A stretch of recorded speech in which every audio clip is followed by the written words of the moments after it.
So Okay. the first one is the Labyrinth. While watching heroine-centric stories and reading their stories, the first thing I noticed that was clear was that several heroines did not leave the native culture. This immediately differentiated itself from the hero's journey. Hero's journey is very clearly about a hero that leaves the native culture and goes into the outer lands, the exotic outer worlds, and then hopefully returns. Many heroines don't. That one thing doesn't really occur, and a lot, not all, but in a lot of heroine stories, even the stories that appear to be heroines leaving their native culture to go into an exotic journey were actually manifestations of their home life, like Wizard of Oz. The journey was imagined, and a lot of members of her family and home life re-manifested themselves on this fantastical journey. Alice in Wonderland was in her backyard, a rabbit hole. In fact, the definition of rabbit hole, I was pleased to see, has changed forever based on Alice's journey, which fell into a rabbit hole, which was just outside her home. Chronicles of Narnia, she found an entrance to a different place in her house. Secret entrance there. What else? There's so many. Pan's Labyrinth. You were talking, was it real? Was it not real? That labyrinth was just outside the military barracks that she called home at the time of the story. So there's even the fantastical voyages where there seems to be this fantastic journey are actually, even like the Yellow Brick Road to me is very maze-like. Splits off in different directions. It's like a two-dimensional maze that the heroine goes on. So the biggest idea I would say with the Labyrinth is that the heroine's conflict stems from a struggle against her native culture. That's a major distinction from the hero, who might have some problems with his native culture, but then leaves the native culture to fulfill the hero's journey. The heroine does not leave, so her struggle with the native culture is a big one, and most of her struggles take place within the native culture itself, whether it's rules, social norms, gender roles, secrets that are trying to be protected, all sorts of different things a lot of times secrets to her identity. All of these things play a role in the idea of navigating a labyrinth within the native culture itself. So that's a big one. Sociocultural mazes is one of the things I discussed. First, the fantastical maze.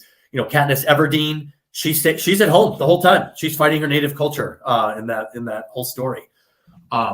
So that was the big one. The idea that a journey, that's why I didn't call it the heroine's journey. To me, a journey is like a sojourn out and away. The heroine travels a great distance without ever leaving far from the center of the labyrinth. She tends to stay far. She tends to stay closer to home. Her enemies are near and close to her. And this creates an incredible level of conflict that is distinctly different from the hero's conflict in the labyrinth. That's why I went with the Labyrinth. I think that's important. 2, the Masked Minotaur. This was a big one. The villains of heroine-centric stories tend to be completely different archetypally than the villains of the hero's journey. And I'll explain. In the hero's journey, the villains tend to be militant outsiders. They come from outside the native culture. They are militant culture destroyers in a lot of cases. Think of Darth Vader or the Emperor, Thanos, Sauron and the armies of Mordor, the Witch King and the White Walkers. Winter is coming. Khan from Star Trek has, the Genesis torpedo, which can annihilate planets. They're outsiders, and they are very dangerous. The heroine's labyrinth, however, usually features a totally different villain, one who's a member of the native culture. They're homegrown, and they are duplicitous. The Minotaur is perfect. Half man, half beast. They have a benevolent, outward-facing human side and a tyrannical savage animal side. So there's a mixture of both. The humanity of the Minotaur is the disguise. That's why they are masked. They are hidden or disguised right there in the native culture. And a lot of times they are social apex members of the native culture. So this presents a completely different type of villain for heroines to go up against, the Masked Minotaur. Secondly, and this is a completely different dynamic, the Masked Minotaur of heroine-centric stories, if there is one, has what I call possessive love. They tend to try to capture, convert, or monopolize the heroine. This is a recurrent theme through tons of stories. And so anyway, the idea of possessive love, they don't try to kill the heroine. They usually try to capture and mentally, spiritually possess the heroine. That's the idea that a Minotaur, the Masked Minotaur, that's the relationship between the villain and the heroine in a lot of stories. So that's a very different villain, very hard to defeat. Combat skill is not the primary go-to skill set, as you might find in the hero's journey, but a deeper sense of cunning and your ability to eventually unmask the Minotaur. So that it's a distinct, different type of villain. And then I had to ask a big question. This is another big distinction between the heroine's labyrinth and the hero's journey. Why does the Masked Minotaur seek to possess the heroine? This was a weird question to me. I was like, why does this happen all the time? And it's not always male. It's not just like you think of Cal Hotley in Titanic. He's trying to possess Rose. He's trying to capture Rose. But you see several examples of female Minotaurs who are also trying to possess and capture the heroines. Such as Mother Gothel in Tangled, or I forgot the mother's name, but the mom in Carrie, the Stephen King novel. These are possessive Minotaurs of the heroine, and they're not male. So why are Minotaurs trying to capture heroines? And the answer to that was where I came up with the sacred fire. Okay. This answers some of the question. The idea of the heroine holding or possessing a sacred fire internally. This is what causes the Minotaur to try to this is what the Minotaur is attracted to and seeks to monopolize, is the sacred fire of the heroine. So one thing about the sacred fire is that there are three claimants. The first claimant is the heroine herself. The heroine claims her sacred fire in several stories. This is universal. Their claim to their sacred fire tends to revolve around individuation and self-agency and autonomy. They want to be left free to pursue their goals, and they make their claim. Disney films are famous for this. You hear Belle wants more than her provincial life. Moana wants to see how far she can go. Frozen, Let It Go. Like these big opening musical numbers are the heroine claiming their sacred fire. They're throwing a gauntlet at the world and saying, "This is what I want." That's the heroine claiming her individuation. We'll get back to the Minotaur in a second. He's the third claimant, or she. The second claimant is the native culture itself, which I said ties into the labyrinth. In heroine stories around the world and the struggle they have with the native culture's claim to the heroine's sacred fire is perhaps the longest standing. Okay. They claim the heroine based on continuity.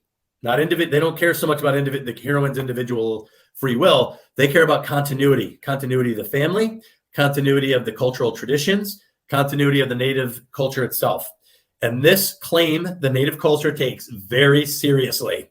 Heroines in all these stories run up against this around the world. It does not matter where heroines are from or what time period. They still run into native cultures claiming their sacred fire as if they've mapped out their future for them. They're very leery of heroines' free will. And then lastly, like we said, if there is a Masked Minotaur in the story, and a lot of them have this, the Minotaur will also claim the heroine's sacred fire for himself. But the motivation for the Minotaur is pure ego. They claim this for purely selfish reasons. And those three claims, the heroine's claim for individuation, the native culture's claim for continuity, and the Masked Minotaur's claim for their own ego, create a triangle of conflict. And that triangle is in tons of heroine-centric stories. And you won't find this triangle hardly anywhere in the hero's journey. It's a completely different conflict pattern. So that's what claiming the sacred fire is. Okay, I want to ask a question. I hate to intervene because I want to go through all of this, and we're going to go for like 30 or 35 more minutes here before we go over. So I can already tell we're going to have more discussion on this because I got to hear all of this, and I'm taking notes as you're writing and stuff like that. But just so that I understand, so for instance, if we're putting Beauty and the Beast as a subset of this, okay, so she's trying to claim herself, right? But then is the Minotaur in this the Beast or Gaston? Gaston. The Minotaur, that's what I was thinking. So the Minotaur is actually Gaston. He's a social apex character. He's disguised and beloved and outwardly benevolent, but once that's stripped away, he's an animal tyrant. More savage than the Beast. She even says he's not the Beast, Gaston. You are. And the native culture would be like her father.